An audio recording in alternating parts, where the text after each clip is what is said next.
Kau yang tidak pernah datang sekalipun sejak kami gugat. Kau yang Sidang tidak pernah mediasi. tunjukkan batang hidungnya pun sekalipun sejak kami gugat. Hari ini ricuh. Jadi kalian jangan memaksa kami taat hukum, sementara kalian sendiri tidak pernah menghargai pengadilan, tidak pernah menghormati hukum, tidak pernah datang ke pengadilan. Nih, purnawirawan TNI datang penggugat. Kau yang tidak pernah datang, kau yang tidak pernah hadir, kau yang tidak taat hukum, kau yang tidak beritikat baik. Kalian semua beritikat jahat terhadap Republik ini. Saya ingin tegaskan. Saya ingin tegaskan sekali lagi kepada Tuhan, Antoni Salim, Jokowi, Erlangga. Saya katakan kepada kalian semua, kami sudah siap bertarung pada materi pokok perkara. Sudah banyak buktinya. Bukti pertama apa?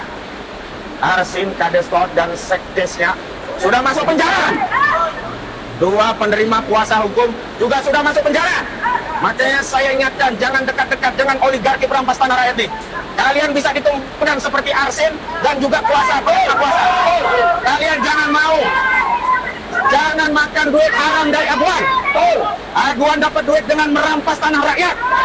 Ojo lapis bumi akan menghimpit kalian. Siapapun yang makan tanah rakyat Banten. Tanah rakyat Banten itu punya tuah.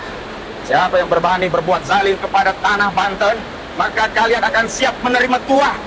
Kalian bisa lepas dari peradilan dunia, tapi sekali-kali kalian tidak akan pernah lepas dari peradilan Allah Subhanahu wa Ta'ala. Kalian pasti di dunia juga kezaliman kalian akan dibalas.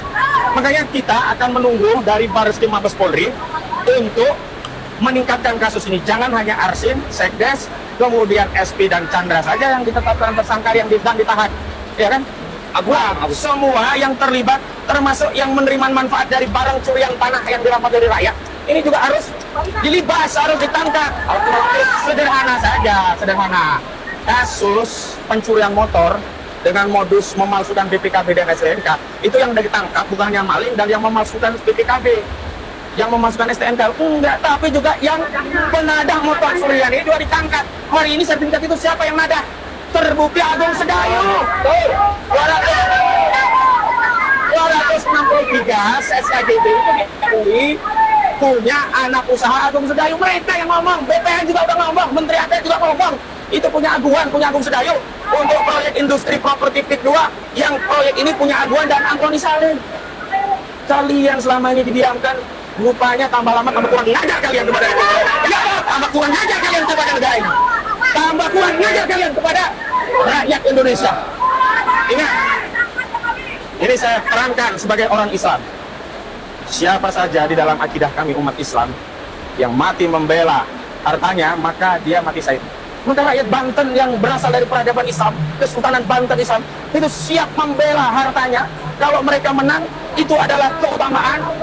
Ya, mereka akan dinaikkan derajatnya. Kalaupun akhirnya mereka tergilas, mereka syahid. Jadi ingat, jangan sekali-sekali bermain-main. Memang harus polisi yang manggil Aguan dan Antoni Salim ini, baru dia datang. Kalau sama pengadilan, dia dilepeh, diabaikan. Tapi sekali lagi, polisi pun hari ini kita lihat kok sikapnya begitu. Apakah harus bayar-bayar polisi, bayar-bayar polisi, bayar-bayar polisi, bayar-bayar polisi, ya, apa harus bayar polisi agar bisa menangkap Aguan? Apa harus bayar polisi bisa nangkap Antoni Salim? Atau setidaknya nangkap Encut, Gojali ini ya, Mandor Mehmet, kemudian Ali Hanafiah Lijaya. Ini semuanya aktor pagar laut. Kenapa kejahatan sertifikat lautnya ditahan? Pagar lautnya yang jogrok, yang kelihatan, nggak ditahan-tahan sampai hari ini. Padahal kalau pagar laut itu bisa ditangkap dengan pasal 98 Undang-Undang 32 2009 tentang lingkungan hidup. Ancaman pidananya minimal 3 tahun, maksimal 10 tahun, dan denda minimal 1 miliar, maksimal 10 miliar. Kenapa KKP ngambil sanksi yang ecek-ecek? Denda cuma 18 juta perak per meter. Per meter. Itu belum ada yang bayar denda itu karena orang-orang itu belum ditemukan pelakunya, begitu. Ya. Jadi inilah kenyataannya. Republik ini dikangkangi oleh oligarki rakus perampas tanah rakyat. Mengutip ya pendapat dari nelayan yang fenomenal, namanya Pak Khalid. Pak Khalid mendefinisikan apa itu rakus. jurang dalam tak bertepi. Jadi semua kalau dimasukkan ke orang rakus, gak akan penuh jurang itu. Seluruh republik ini kalau dimakan sama Aguan, dimakan Antoni Salim, dimakan Erlangga Hartarto, gak akan kenyang mereka. Kenapa? Sekarang mereka rakus. Mereka rakus. Nah, sekarang karena hari ini sudah diputus mediasi gagal karena Aguan tidak datang, Antoni Salim tidak datang, Erlangga tidak datang, Jokowi tidak datang, maka kita tunggu pada proses di. Nah, luar biasa ya guys, merugikan banget si Pik 2 ini.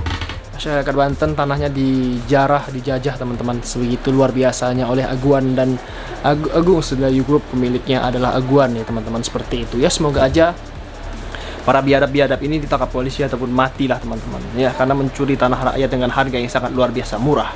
Kalau masyarakat tanah yang dibeli dengan harga yang mahal, tentunya masyarakat menerima untuk investasi di Banten seperti itu. Cuman sayangnya mereka ini menjajah dengan cara membeli tanah semurah-murahnya melalui para penjajah Indonesia yang ikut di dalam melestarikan ini, atau apa namanya, yang ikut di dalam istilahnya tangan kanan penguasa oligarki seperti itu teman-teman. Sekian video kali ini, terima kasih, assalamualaikum.